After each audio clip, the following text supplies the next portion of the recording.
Hello, everybody. Dr. Carmen Bryant here. I'm your host of Overcoming Narcissist Abuse. Wanted to jump on because as we get closer to the conference, I just want to come on.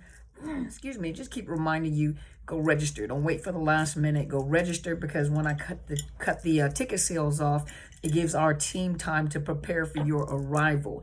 And I want to make sure that those of you that are VIP, we have enough limos to escort you over to the restaurant. Remember, the price of the food at the restaurant, that comes out of your pocket. But the transportation, transportating you, our transportation, I just need to know head count so that I know the amount of people that I have and how many limousines I need to escort the people over to the restaurant, to my VIP group. But for those of you that are coming, those of you that are VIP, you are embarking on a major turn in your life.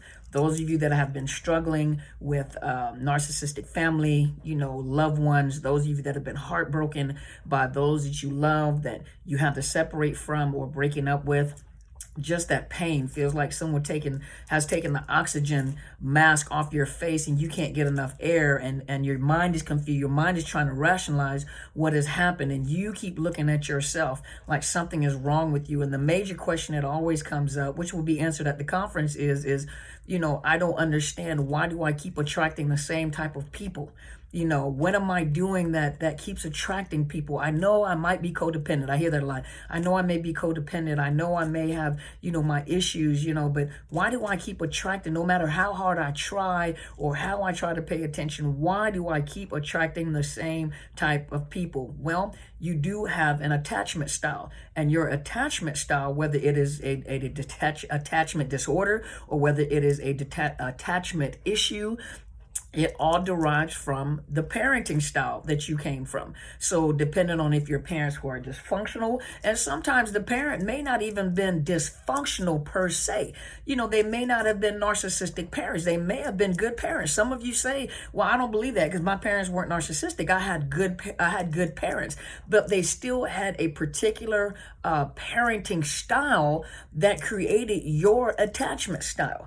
And so when a certain type of attachment style, which I'm going to break down, the attachment style draws particular people to you because of how you attach to people, how you comprehend attachment, or your attachment issues, and some of those issues, anxiety-ridden attachment issues. And on top of that, even your love language. And though some of you don't know your love language, and a lot of times people don't know their particular type of love language, that your love language also draws people. What do you think a narcissist does? They try to check out how you attach. What do I need to do? They're fishing. And I'm going to address that at the conference. So every time I make a video, I'm going to talk a little bit, not a little bit, but just address some of the issues that I'm going to be talking about. That is some of the issue. That's one of the main questions that is always asked. And once you understand your attachment style and you see, the parenting style that you came from a caregiver, aunt, uncles, foster care, whatever, then you'll start understanding your attachment style and why you keep attaching or why you keep drawing these type of people, and I'm going to be talking about other things like the manipulation. Most time you hear us talk a lot about the somatic, the cerebral, the covert, the overt, but you've never really discussed, and sometimes manipulation not always applies just to narcissists. People manipulate in general. Some people are very manipulative type people. They're hustlers, or they're just players, or they're manipulative, but I want to address different types of manipulations and how these manipulations work. And what is the purpose of the manipulation? Why are they doing it? What does it say about the person manipulating? And what are they trying to do and achieve with you? Once you discover that, you become more aware and able to safeguard yourself and put up boundaries. That's what brings me to today's topic. And the questions are always, and this is one of the biggest things I deal with clients and people around me. Should I disconnect from toxic family? Should I disconnect from narcissistic family? What if my family is not narcissistic? What if my mother, father, sister, uncle, brother, siblings, sister-in-law, whatever, what if they're not actually narcissistic and I'm cutting them off? Well, excuse me.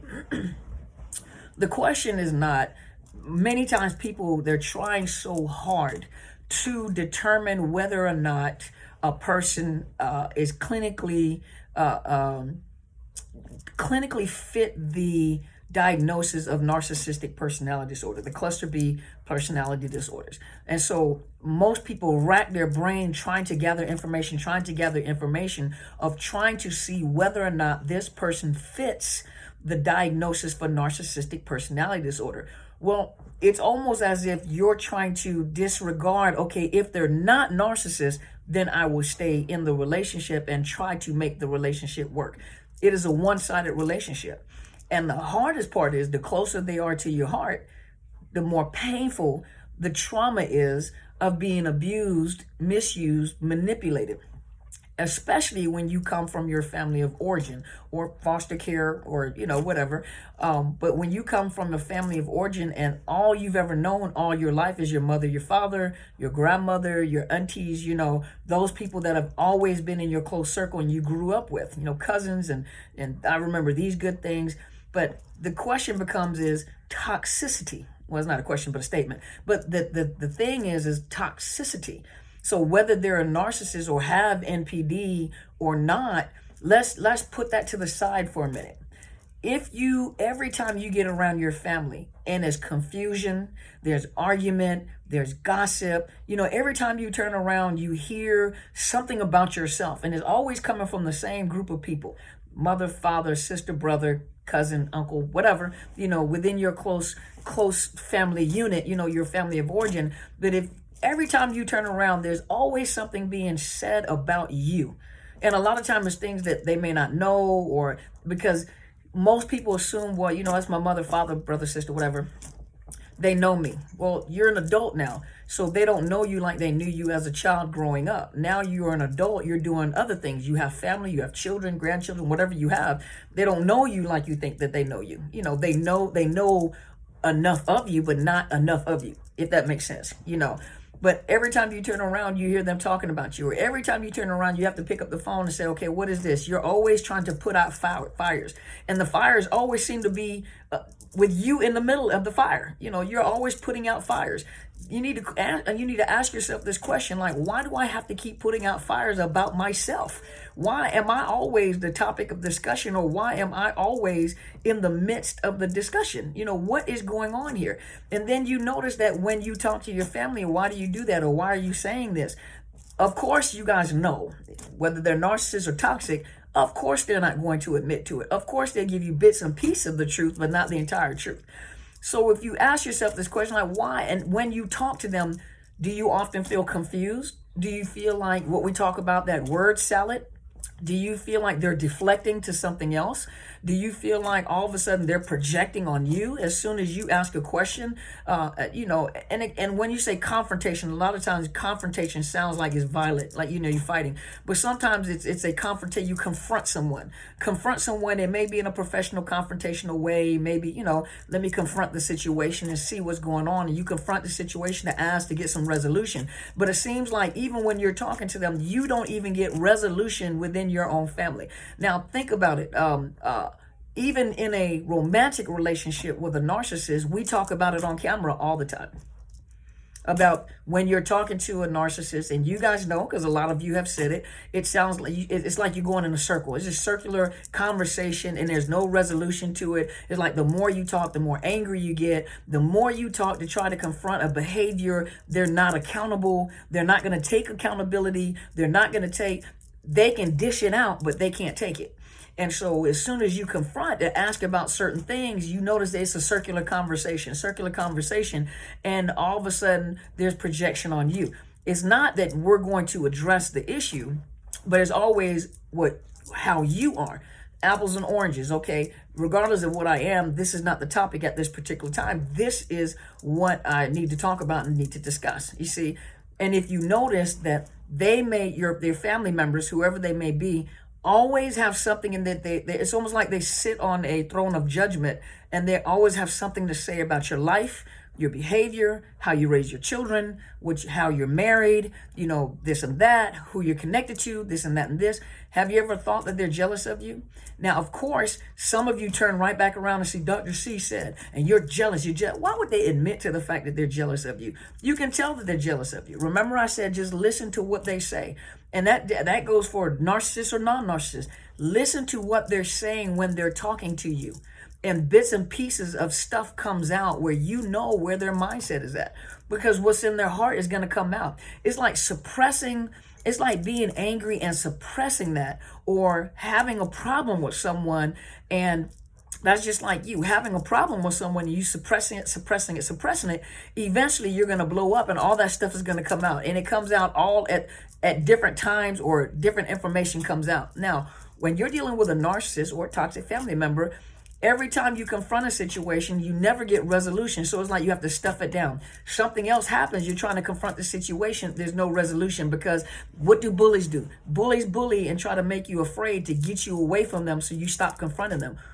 Toxic family members and narcissistic family members do the exact same thing. They won't take accountability. They don't like looking at themselves, because that means that they're flawed like you.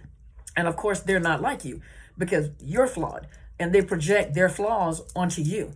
They don't see, I'm gossiping. They don't see, where I'm just telling the truth. I'm just telling it like it is. And you're like, it's not what you're saying, it's how you're saying it. Or why is this a topic of discussion all the time?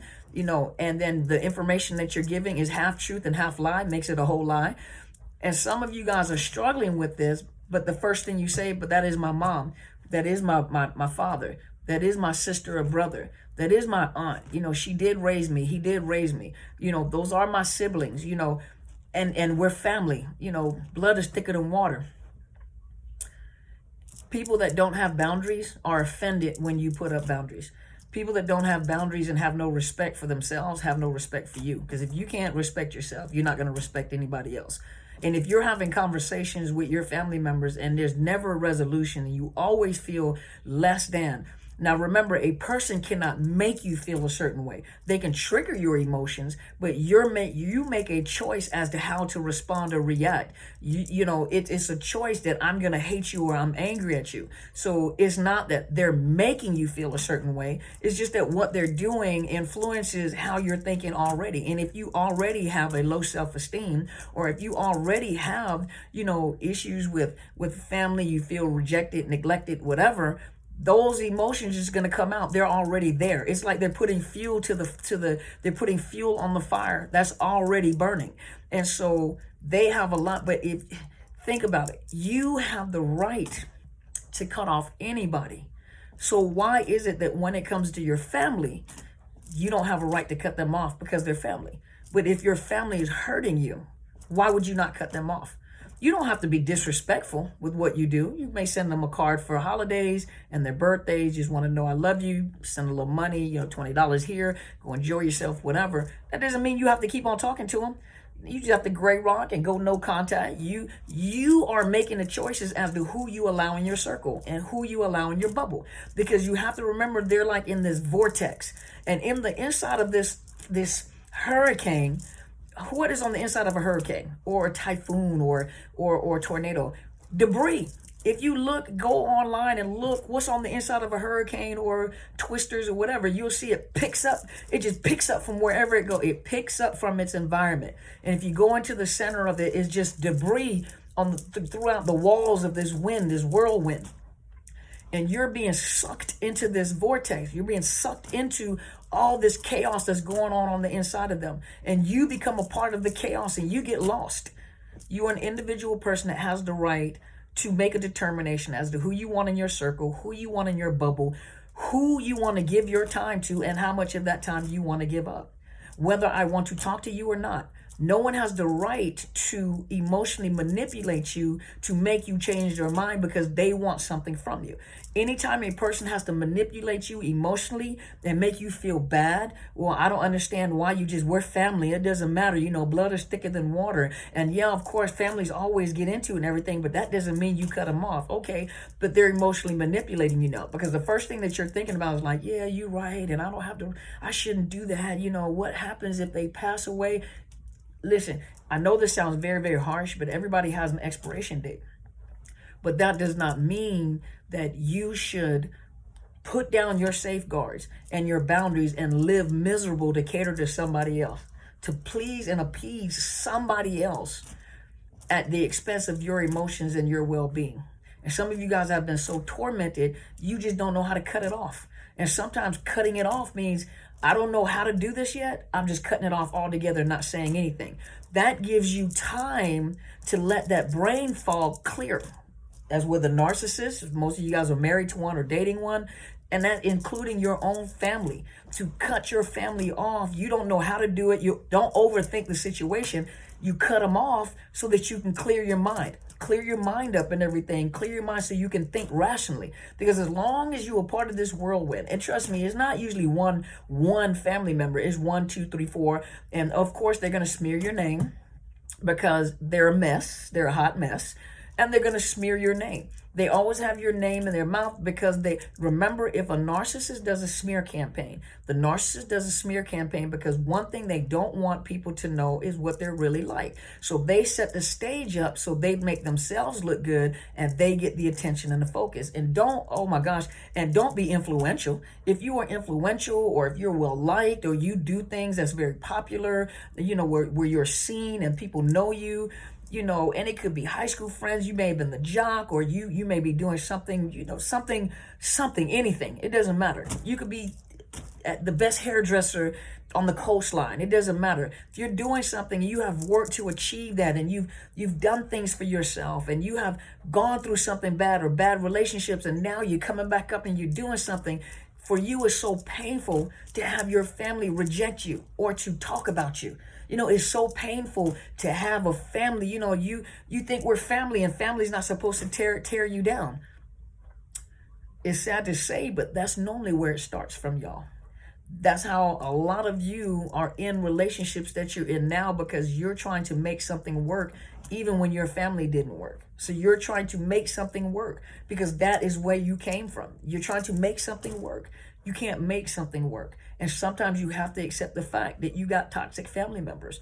And sometimes it means to cut them off so I can keep my sanity, so I can keep my well-being, and I don't have to put these hands on you. Some of you guys want to put hands on family. You don't want to put your hands on family. What does the song say? Don't try me, try Jesus, because I got hands. Some of y'all like that. So if you know that you're like that, and you'll go overboard because you get so frustrated being around them. I said this the other night. Some of you guys hate holidays because you know it's not the holiday itself. It is what is associated with the holiday. I know when I go over here, she can ready be dramatic. He can ready act a fool.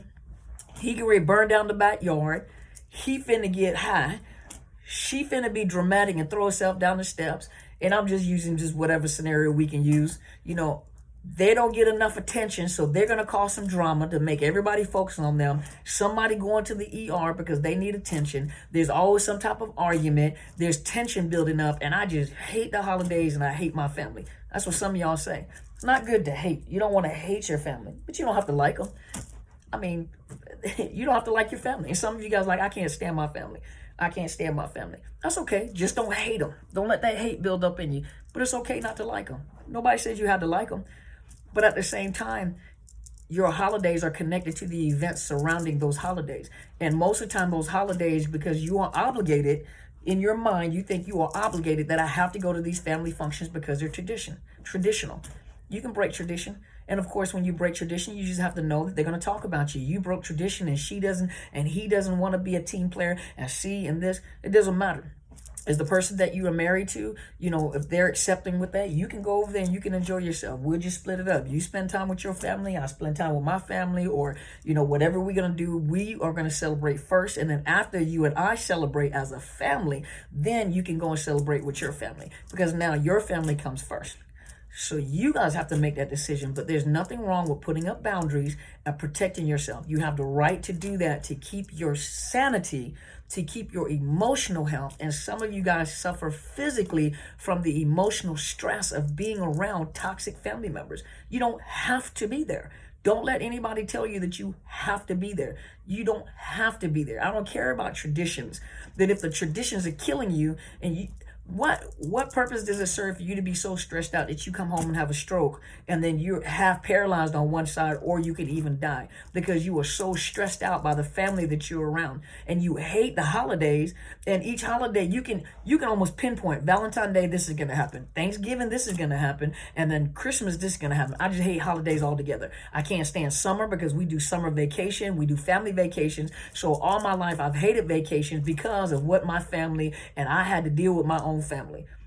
Break tradition and do something yourself. Create a new tradition. That's how traditions are created. Someone creates a tradition and just carries it on for years. Create a new tradition. Too easy. Sounds easy, but create a new tradition. If it means that you sit at your house every Christmas, we sit at the house, we open up gifts, we spend Christmas Eve and Christmas together. Now, what everybody else does after that, that's on you. But we're gonna spend time in a peaceful, quiet, happy environment. You have that choice. You have that choice, and you have the right to do that. Hopefully this has helped you guys. Thank you so much for tuning in. I'm Dr. Carmen Bryant. Make sure that you subscribe, Overcoming Narcissist Abuse. Share the videos. Also, go to my spiritual mom's page. Her name is Helen Sadler, Your Destiny Helper. Make sure you share our page. She provides you with information about narcissist abuse and the narcissist based off of biblical and spiritual principles. When you have biblical questions, spiritual questions, like me, because I'm a clinician, so I try to stay more toward the clinical, experiential side. Anytime you have questions concerning the spiritual aspect, I'm telling you, you go to her, she's bad. You ask her a question and she understands different belief systems, but she'll bring it to you from a spiritual and biblical perspective, and she will talk to you about it. Me, I bring it to you from an experiential and a clinical, perspective. So a lot of people, you can't get on the channel and argue in reference to religion and spiritualism, because I'm a believer myself. I am a believer. I believe in Jesus Christ. I am saved. I am born again Christian. I understand what many of you guys are saying, and I agree with you because I do believe in the Bible. But insurance companies don't hire me to go preach to people when they come to me. So I bring to you my experiences within a clinical setting. I can't preach to everybody that comes in here. I can't minister. I can't pull out a Bible, and I can't rebuke a demon and uproot and come out, and I can't do all that, because then they'll think I'm crazy. And so because I work with insurance companies and I work with major insurance companies, they're not hiring me for my biblical understanding. They're hiring me from my clinical experience, my teaching, and what we learned in a clinical setting, my education, my experience. So I provide you that information based off of what I see and the experiences that I have with people and the conversations that I have. I take that information and interpret it into our language where we can understand. That's why I laugh and joke a lot. And, to give you an idea, to even if it is hurtful, but it's funny, and, but I bring it to you in a way that is easy to understand instead of using big terminology. But if you want to understand the biblical principles, the spiritual principles behind it, go over there to Helen Sadler, Your Destiny Helper.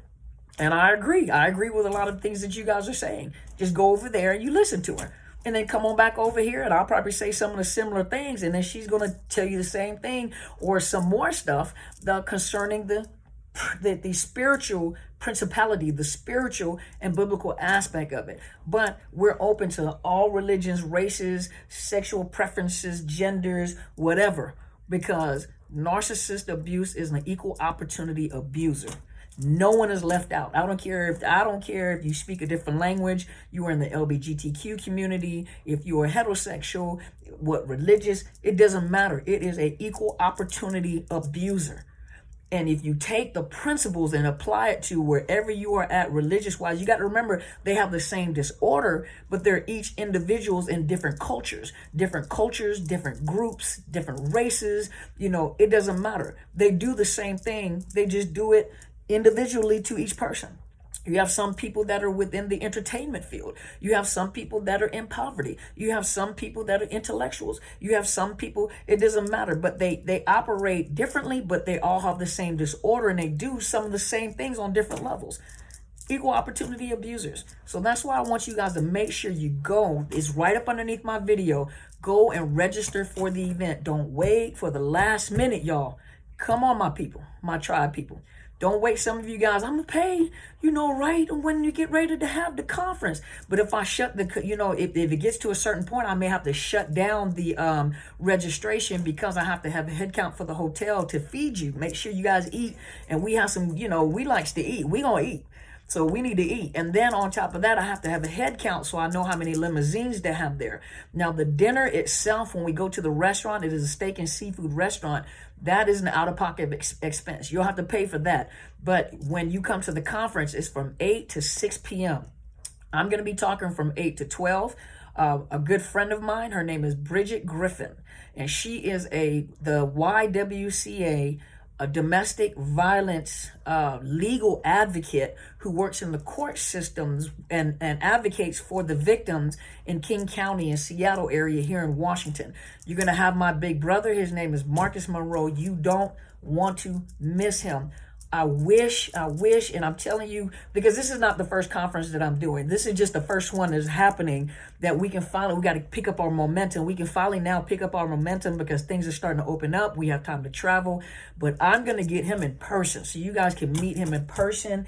Just our schedules, the pandemic, we got kids, but I want you guys to meet this man in person because he is off the chain.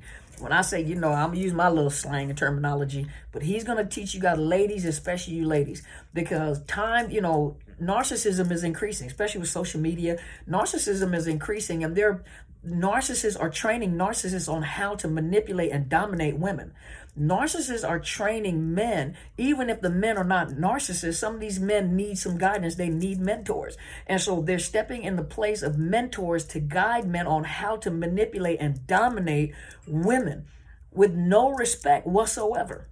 And he's going to talk about that. These groups, these I think a high value man or something like that. Nothing wrong with a high value man, but why do you have to dominate a woman? Why do you have to, and this is what they're teaching, but these are narcissists. And he's going to talk about it. As he talked about it, you guys watched it at the ministry, but this is not a ministry. This conference is not a ministry. I just want you guys to know when I say ministry, this is not a church event.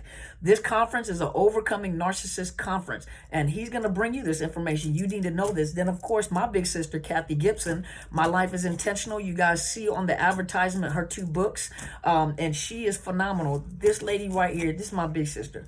This lady right here is phenomenal because she really, when she talks to the women, and then she partners with her mom, Helen Sadler, Destiny Helper, but when she talks, especially when they come together, they help you to understand your value. They help you to understand that you are royalty. They help you, and gentlemen, I know a lot of times we talk a lot to the women because this is my niche. My niche is the women. But, and that's why Marcus Monroe is there, because he talks to women about the law of mentality. Not mentality. Mentality is coming from a man. And he's telling you how men think. And then when she comes, she talks and she makes you just understand how valuable you are. How it is awesome. And then, of course, Helen Sadler, Destiny Helper. Come on, that there's no competition there. That's hands down. And whatever she wants to talk about, those 2 right there, they got the floor. They do whatever they want to. But we have it on Zoom. So we're going to be on Zoom for those that cannot travel to the Dallas location, and we're going to have it there at the Dallas location. I really want to meet you guys. I really want you to come out. I want to be able to shake your hand. I want to hug you for the first time. I want to smell you, see what you smell. You stink. I'm going to whisper in your ear, girl, you stink. Your breath stink. I'm straightforward. No, I wouldn't do you like that. I wouldn't do you like that. Just take a bath before you come. But I wouldn't do you like that. But I want to hug you. I want to shake your hand. I want to say thank you. I want to look into your eyes. I want to look in your face. I want to see you guys. I do. I want to meet you guys for the first time. And you guys want to come now while I still have the opportunity to be personal with everyone, while I can walk around and talk to you guys. Because as this grows, and it's going to grow, as this grows, I won't have the opportunity to be that personal with people. When it comes to VIP and going out, this is something that I'm always going to do. But once the crowd gets too big, it's hard to be personable with people. And eventually we're going to do it where we do the VIP. We have you picked up from the airport, taken to the hotel, from the hotel to the conference if it's not there on site. But we're going to have the dinners there. As we get bigger and expands, we'll have the dinners there where we can dress up and put on our prom gowns. Some of y'all don't fit no more, but that's besides the point. But we're going to be together. and I want you guys to come out. I want to meet you guys. So if you can come out, come out. You can do general admissions, which is $280. You can do VIP, which is $300, or you can do the Zoom, which is $200. And it's well worth it. 8 to 6 p.m. This is and then a working lunch. You have 2 speakers during the lunch, and those that are not here will be on the Zoom, and then my speakers are on the Zoom. So we'll have the Zoom up on the projector so you can see, and then I'm in person. And then my team, I have an awesome team. I have a wonderful team, and I want you guys to meet my team because they're an awesome team, and I want you guys to be there. I'm telling you, it's going to be off the chain. You guys need to come. I'm so excited. So if you think I'm funny on camera, I love to joke and laugh. Even in person, I like to just mess with folks. I just love to see you smile, because you've been through a lot. I love to see you smile. So for those of you that are interested in coaching, please contact me as Dr. Carmen Bryant at outlook.com. I'll provide you with my rates of services. This event that you guys are registered for is a $3,500 event. I'm going to have that same program. That is my coaching program. And I'm going to have that program in details, a 5-week program that I will have with 5 modules per week. So you got 5 modules per week, which is like 25 modules in this coaching program, which I'm going to give for $29.97. So you guys are coming to the conference and you're getting a part of that program, and you're getting it for $280, $300, $200. So, when it goes online as a course, as a coaching course, you're going to get very much in detail. You don't want to miss it. Bring your tissues, because you're going to be relieved. You're going to have some information, and you're going to feel better about yourself before you go. I'm telling you, I'm trying to get some crowns there for the ladies when they come. I'm trying to get you guys some crowns because I want you guys to feel, because you are somebody, and I want you to feel like you are somebody, because you are. You're queens, and I want you to feel like queens when you come. Kings, if you come, we're going to give you guys a royal treatment as well. So please be out there. Those of you, some people do not need coaching. Some of you do not need coaching at this time. Some of you are dealing with PTSD, complex PTSD, childhood issues. Especially when you come out of this conference, you'll know how to look for a counselor and what to ask and what to work on. But some of you need counseling. Go to the sponsored link. Is betterhelp.com/Dr. Carmen. They will give you a 10% discount for using the code. Also, when you can ask them questions, do you understand PTSD? Do you understand trauma? Do you understand the results of emotional manipulation? Some of this you're going to learn at the conference, so you'll know the questions to ask. Don't go in there, do you understand narcissist abuse? Some of them don't understand the narcissist abuse part yet, but when you break it down, give them what you're going through. They'll understand. I understood it, even though I didn't understand. At the time, I didn't understand that was talking about narcissist abuse. So once I learned that terminology, it made it a little different for me to be a provider to help people coming out of narcissist abuse. So I want you guys to be there. And even at the conference, some of the things that people do when they go into court, how do I make the judge understand narcissist abuse? Well, you're already going in there and you're failing already. Right there, you're already failing coming in the courtroom. She's going to talk about that. But some of you guys go to betterhelp.com/Dr. Carmen. They'll give you a 10% discount. And then if you're having financial issues, let them know they can assist you with the grant. Grant does not mean you're going to get it for free. Grant means they're going to give you a little discount, to help you so that you can get into counseling with a counselor. I've had some very good reviews, very good results, and some people were making the comment they were so happy that they connected. So please go connect with them. Thank you so much for tuning in. You guys have an awesome day, and you guys go and be great.